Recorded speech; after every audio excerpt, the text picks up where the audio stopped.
ಏಯ್, ಅದೇ ನಿಮ್ಮ ಮನೇಲಿರೋ ಹಳೆ ರೇಡಿಯೋ ಅನ್ಕೊಂಡಿದ್ಯಾ ತಟ್ಟೋದಕ್ಕೆ? ಯಾಕೆ ಅವಾಗ ಇಷ್ಟೊಂದು ಚೈಲ್ಡಿಶ್ ಬಿಹೇವ್ ಮಾಡ್ತೀಯಾ? ಪಕ್ಕದಲ್ಲಿ ನೀನ್ ಒಳ್ಳೆ ಮುದ್ಕಪ್ಪನ್ ತರ ಊರಲ್ಲಿ ಇಲ್ದೇ ಇರೋದನ್ನೆಲ್ಲ ಉಪದೇಶ ಮಾಡ್ತಿದ್ಯಲ್ಲ, ಅದಕ್ಕೆ. ಬ್ರೀಫ್ ಮಾಡ್ತೀನಿ ಅಂತ ಯಾಕೆ ಸುಮ್ಮನೆ ಕುತ್ಕೊಂಡಿದ್ಯಾ? ನಾನು ಹೋಗಿ ನಿನ್ನ ತೊಳ್ತಾ ಟೈಮ್ ವೇಸ್ಟ್ ಮಾಡಿದೆ. ಆಹಾ, ನೀನೇನ್ ಕಮ್ಮಿ ಅಸಮಯ ಅಲ್ಲ. ಕೆಲಸ ಮುಗಿಸಿ ಮನೆಗೆ ಹೋಗುವಾಗಲೇ ಲೇಟ್ ಆಗಿತ್ತು. ಅದ್ರ ಮೇಲೆ ಕಾಲ್ ಮಾಡಿ ಪ್ರೆಸೆಂಟೇಶನ್ ಅಂತ ಗೋಳು ಹಿಡ್ಕೊಂಡಿಲ್ಲ, ಅದ್ ಸಾಲ್ದಾ? ನನ್ನ ಕೆಲ್ಸಕ್ಕೆ ಹೇಳಿದ್ದ ಕಂಪ್ನಿ ಕೆಲಸ ತರ ಮಾಡು. ನಿನ್ ಕೆಲ್ಸ ಆಗಿದ್ರೆ ನಾನ್ ಯಾಕೆ ಮಾಡ್ತಿದ್ದೆ? ಕಂಪ್ನಿ ಕೆಲ್ಸನ ದೇವ್ರ ಕೆಲ್ಸ ಅನ್ಕೊಂಡ್ ಮಾಡದ್ನಲ್ಲ, ನನಗ್ ನಾನೇ ಬೈಕೊಳ್ಬೇಕು. ಬೈಕ್ ಯಾರು ಬೇಡ ಅಂದ್ರು? ಆಯ್ತು, ಫ್ರೀ ಆದ್ಮೇಲೆ ನೆನಪ್ಸು, ಬೈಕೊಳ್ತೀನಿ. ನಾನೇ ನಿನ್ ಸರ್ವೆಂಟ್, ಹುಚ್ಚ ನನಗೆ? ನಿನಗೂ ಹುಚ್ಚು, ನಿನ್ ಲ್ಯಾಪ್ಟಾಪ್ಗೂ ಹುಚ್ಚು. ಅವಾಗಿಂದ ಟ್ರೈ ಮಾಡ್ತಾನೆ ಇದೀನಿ, ಆನೇ ಆಗ್ತಿಲ್ಲ. ಥೇಟ್ ನಿನ್ ತರನೇ ಮೆಂಟ್ಲಾಡ್ದಂಗೆ ಆಡ್ತಿದೆ. ಕುಣಿಯಕ್ಕಾಗದೆ ಇರೋರು ನೆಲ ಡೊಂಕು ಅಂದ್ರಂತೆ. ನಾನು ಕಳಿಸ್ಬೇಕಾದ್ರೆ ಸರಿಯಾಗೇ ಇತ್ತು. ಈಗ ನೀನೇ ಏನೋ ಮಾಡಿರ್ತೀನಿ. ಆಹಾ, ಅಪ್ಪಣ್ಣ, ಹೌದೌದು. ನಾನ್ ಮಾಡಕ್ ಬೇರೆ ಕೆಲ್ಸ ಇಲ್ಲ ಅಂತ ಬೆಳಿಗ್ಗೆ ತಿಂಡಿ ತಿನ್ನೋವಾಗ ಗಟ್ಟಿ ಚಟ್ನಿ ತಿನ್ಸಿದೀನಿ. ಟೆನ್ಷನ್ ಮಾಡ್ಕೋಬೇಡ, ಖಾರ ಏನ್ ಜಾಸ್ತಿ ಇರ್ಲಿಲ್ಲ. ಹೀಗೆ ಎಲ್ಲದಕ್ಕೂ ತರಲೆ ಮಾತಾಡ್ತಿರು. ಪ್ರೆಸೆಂಟೇಶನ್ ಏನಾದ್ರು ತಪ್ಪಾಗ್ಬೇಕು, ಅವಾಗ ನೋಡ್ಕೋತೀನಿ. ಹಲೋ, ಯಾರಿಗ್ ಹೇಳ್ತಿದ್ಯಾ? ನಮ್ ಬಗ್ಗೆ ಒಂದ್ಸಲ ಕಮೆಂಟ್ ಮಾಡ್ಬೇಕು ಅಂದ್ರೆ 100 ಸಲ ಯೋಚನೆ ಮಾಡ್ಬೇಕು.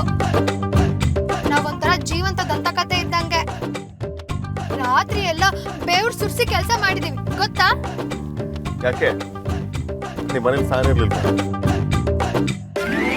ನಾನು 1000 ಕೌಂಟರ್ ಕೊಟ್ಟಿದ್ದೀನಿ. ನೀನ್ ಒಂದಕ್ಕೆ ಈ ಲೆವೆಲ್ಗೆ ಜಂಬ ಪಡ್ಬೇಡ.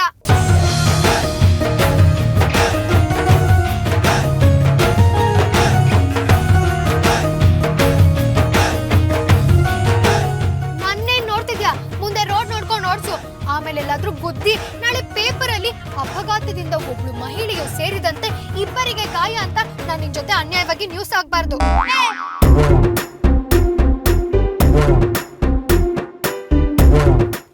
ಲ್ಯಾಪ್ಟಾಪ್ ಚಾರ್ಜ್ ಆದ್ರೆ ಮಾತ್ರ ಆನ್ ಹೋಗುತ್ತೆ. ಅಷ್ಟು ಕಾಮನ್ ಸೆನ್ಸು ಇಲ್ಲ ನಿನಗೆ. ಹೌದಲ್ವಾ? ನಾನು ರಾತ್ರಿ ಚಾರ್ಜ್ಗೆ ಹಾಕಿಲ್ಲ.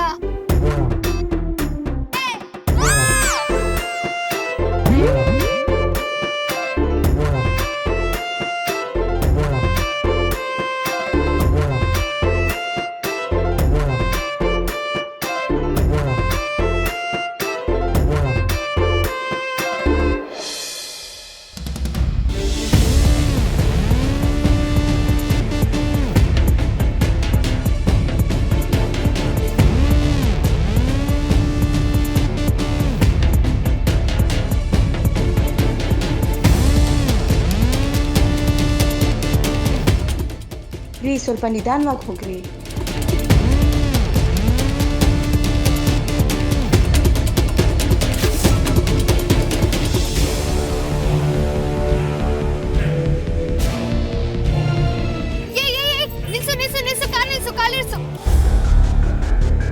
ಏನು ಸಡನ್ ಆಗಿ ನಿಲ್ಲಿಸ್ತೀಯಾ? ಇದಕ್ಕಿದ್ದಾಗೆ ಉಲ್ಟಾ ತಿರುಗಿಸ್ತೀಯಾ? ದೇವ್ರ ಮೈ ಮೇಲೆ ಬಂತ? ಯಾಕೆ ಕಾರ್ ಟರ್ನ್ ಮಾಡ್ತಿದೆ ಹೇಳು? ಮುಚ್ಚು ಬಾಯ್. ನಾನ್ ಗೌತಮ್ನ ನೋಡ್ದೆ. ಅವನ ಹಿಂದೆ ಬೈಕಲ್ಲಿ ಯಾವ್ದೋ ಹುಡುಗಿ ಕೂತಿದ್ಲು. ನಮ್ ಗೌತಮ್ಮ? ನಿಮ್ ಗೌತಮೆ. ನೀನೇನಾದ್ರೂ 2 ಹೆಂಡತಿ 2 ಗಂಡ ಇರೋ ಸೀರಿಯಲ್ ಜಾಸ್ತಿ ನೋಡ್ತೀಯಾ?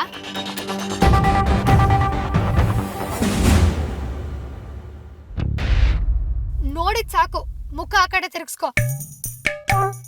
ಕಸಿನೋ ಎಲ್ಲ ಪರಿಚಯದವರು ಆಗಿರ್ತಾರೆ. ನೀನ್ ಈ ಕಾಲದವನಾಗಿ ಇಂಥ ಸಿಲ್ಲಿ ಮ್ಯಾಟ್ರಿಗೆಲ್ಲ ತಲೆ ಕೆಡ್ಸ್ಕೋತಿ ಅಂತ ಗೊತ್ತಿರ್ಲಿಲ್ಲ. ಪರಿಚಯ ಇರೋರು ಅಥವಾ ಕಸಿನ್ಸ್ ಆಗಿದ್ರೆ ಗೌತಮ್ನ ಸ್ವಲ್ಪ ನಿಧಾನಕ್ಕೆ ಹೋಗಿ ಅಂತ ಹೇಳ್ತಿರ್ಲಿಲ್ಲ. ಅಪ್ಪ ಲೂಸು, ಸುಮ್ನೆ ಏನೇನೋ ಹೇಳ್ಬೇಡ. ಅವ್ರೇನ್ ಹೇಳಿದ್ರು ನೀನೇನ್ ಕೇಳಿಸ್ಕೊಂಡ್ಯೋ? ನೀನ್ ಲೂಸು. ಅದನ್ನ ತಿಳ್ಕೊಬೇಕು ಅಂತಾನೆ ಕಾರ್ನ ಟರ್ನ್ ಮಾಡ್ತಿದ್ದೆ. ಅಷ್ಟಲ್ಲಿ ಯಾವ್ದೋ ತಲೆಕೆಡಿರೋ ಸೀರಿಯಲ್ ಕತೆ ಎಲ್ಲ ಹೇಳಿ ಒಂದು ತಪ್ಪಿಸ್ಕೊಳ್ಳೋ ಹಾಗೆ ಮಾಡ್ದೆ ನೀನು. ಅನಿಷ್ಟಕ್ಕೆಲ್ಲ ಶನೈಶ್ವರನೇ ಕಾರಣ ಅನ್ನೋ ಹಾಗೆ ಎಲ್ಲದಕ್ಕೂ ನಂದೇ ತಪ್ಪು ಅನ್ಬೇಡ. ನಾನ್ ಅವಾಗ್ಲೇ ಹೇಳ್ದಾಗೆ ನೀನ್ ಲೂಸೆ. ಯಾರನ್ನೋ ನೋಡಿ ಗೌತಮ್ ಅಂದ್ಕೊಂಡಿದ್ಯಾ? ಹೇಳಿ. ಯಾಕೋ? ಒಂದು ಮಾತಾಡದೆ ಕೆಳಗಡೆ ಇಳಿದು ಹೋಗ್ತಾರೆ. ನಿನ್ನ ದಾರಿ ನಿನಗೆ. ನನ್ನ ಮಾತಿಗೆ ಬೆಲೆ ಕೊಡದೇ ಇರೋನ ನನ್ನ ಕಾರಲ್ಲಿ ಕೂರ್ಸ್ಕೊಂಡು ಓಡೋದರದು ನನಗಿಲ್ಲ. ಈ ತರ ಅರ್ಧ ದಾರಲ್ಲಿ ಕೈ ಕೊಟ್ರೆ? ಕೈ ಕೊಡೋದಕ್ಕೆ ನಾನು ನಿನ್ನ ಕೈನ ಹಿಡ್ಕೊಂಡಿರ್ಲಿಲ್ಲ. ನಿನ್ನ ಕರ್ಮ ನಿನಗೆ, ಆದ್ರೆ ನನಗೇನು ಆಗ್ಬೇಕಾಗಿಲ್ಲ. ಇಳ್ಕೋ. ಹಲೋ, ಲ್ಯಾಪ್ಟಾಪ್ನ ಇಲ್ಲೇ ಇಟ್ಬಿಟ್ಟು ಹೋಗು. ಪ್ರೆಸೆಂಟೇಷನ್ನ ನಾನೇ ಮಾಡ್ಕೋತೀನಿ.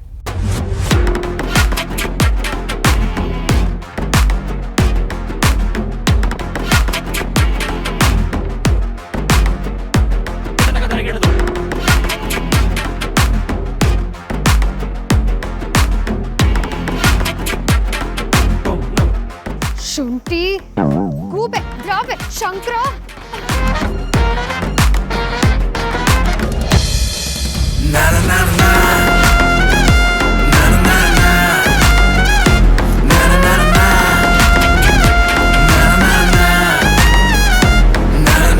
ಬಾಸ್ ಮುಖ ನೋಡ್ತಾ ಇದ್ರೆ ಫುಲ್ಲು ಗರಂ ಆಗಿರಂಗಿದ್ದಾರೆ. ಇನ್ನು ಈಗ ಹೋಗಿ ಈ ವಿಷಯ ಹೇಳಿದ್ರೆ ಇನ್ನೇನಾಗುತ್ತೋ ಏನೋ. ಹಬ್ಬ ಯಾವ ದೇವ್ರದಾದ್ರೆ ಏನೋ, ಬಲಿಕ ಮೇ ನಾನೇ ಹಾಕ್ತೀನಲ್ಲಪ್ಪ. ಬಾಸ್ ಏನು? ಅದೇ ಇವತ್ತು ಆದ್ಯ ಆರ್ಗ್ಯಾನಿಕ್ಸ್ದು ಸೇಲ್ಸ್ ಪಿಚ್ ಮಾಡಬೇಕಿತ್ತಲ್ವಾ? ಅದಕ್ಕೆ ಕಾರುಣ್ಯ ಕಂಪ್ನೀಸ್ ಬರಬೇಕು ತಾನೆ? ಅವ್ರು ಆಲ್ರೆಡಿ ಬಂದಿದ್ದಾರೆ ಬಾಸ್. 12 ಗಂಟೆಗೆ ಶೆಡ್ಯೂಲ್ ಆಗಿದೆ ಪ್ರೆಸೆಂಟೇಷನ್ನ. ಈಗಲೇ ಇಟ್ಕೊಳಕ್ಕಾಗತ್ತಾ ಅಂತ ಕೇಳ್ತಾ ಇದ್ದಾರೆ. ಪನಿಷ್ಮೆಂಟ್ ಕೊಡೋದಕ್ಕೆ ಹೋಗಿ ನಾನೇ ಸಿಕ್ಕಾಕೊಂಡಂಗಾಯ್ತಾ? ಛೇ, ಅವಳದ್ದು ಏನು ಮಾಡಿದಾಳೆ ಅಂತಲೂ ನಾನು ನೋಡಿಲ್ಲ. ಈ ಬಜಾರಿಗೆ ಕೆಲಸ ಕೊಟ್ಟಿದ್ದೆ ತಪ್ಪಾಯ್ತು. ಬಾಸ್ ಯಾವಾಗಲೂ ನಮ್ಮ ಮೈಂಡ್ ವಾಯ್ಸ್ ರೀಡ್ ಮಾಡ್ತಾರೆ. ಈಗ ಅವ್ರೇನು ಯೋಚನೆ ಮಾಡ್ತಿರ್ಬೋದು? ಬಾಸ್ ಬಾಸ್ ನೀವು ಇದನ್ನು ನನ್ನ ತನಕ ಯಾಕೆ ತರ್ತೀರಾ? ಸ್ಕೆಡ್ಯೂಲ್ನ ಪ್ರೀಪೋನ್ ಮಾಡೋದು ಅಂದರೆ ಸುಲಭನಾ? ಪ್ರೆಸೆಂಟೇಷನ್ಗೆ ನಾನು ರೆಡಿ ಆಗ್ಬೇಕು ತಾನೆ? ಅವರು ಫೋರ್ಸ್ ಮಾಡ್ತಾ ಇದ್ರು ಬಾಸ್. ನಾನು ಫೋರ್ಸ್ ಮಾಡಿ ಎಡವಟ್ಟಾಗೋದು ಬೇಡ ಅಂತ ನಿಮ್ಮ ಹತ್ರನೇ ತಂದೆ. ಸರಿ, ಸ್ವಲ್ಪ ಹೊತ್ತು ವೆಯ್ಟ್ ಮಾಡೋದಕ್ಕೆ ಹೇಳಿ. ಪ್ರೆಸೆಂಟೇಷನ್ ರೆಡಿ ಇದೆ, ನಾನು ಪ್ರಿಪೇರ್ ಆಗ್ತೇನೆ. ಕಾಲೇಜ್ಗೆ ಹೋಗುವಾಗ ಕೆಲ್ಸಕ್ಕೆ ಸೇರಿ ಸಂಬಳ ಬಂದರೆ ಲೈಫು ಜಿಂಗಾಲಾಲ ಅನಿಸ್ತಾ ಇತ್ತು. ಆದರೆ ಕೆಲ್ಸಕ್ಕೆ ಹೋದ್ಮೇಲೆ ಗೊತ್ತಾಯ್ತು ಕಾಲೇಜ್ ಲೈಫೇ ಜಿಂಗಾಲಾಲ ಅಂತ.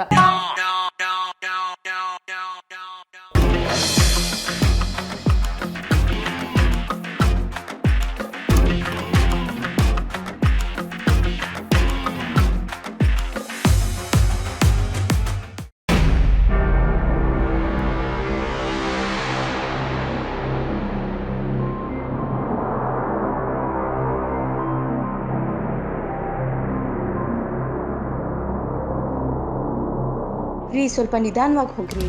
ಇವನು ಫೇಸ್ ನೋಡಿದಾಗೆಲ್ಲ ನನಗೆ ಯಾಕೋ ಏನೋ ಸರಿ ಇಲ್ಲ ಅನ್ನಿಸ್ತಿತ್ತು.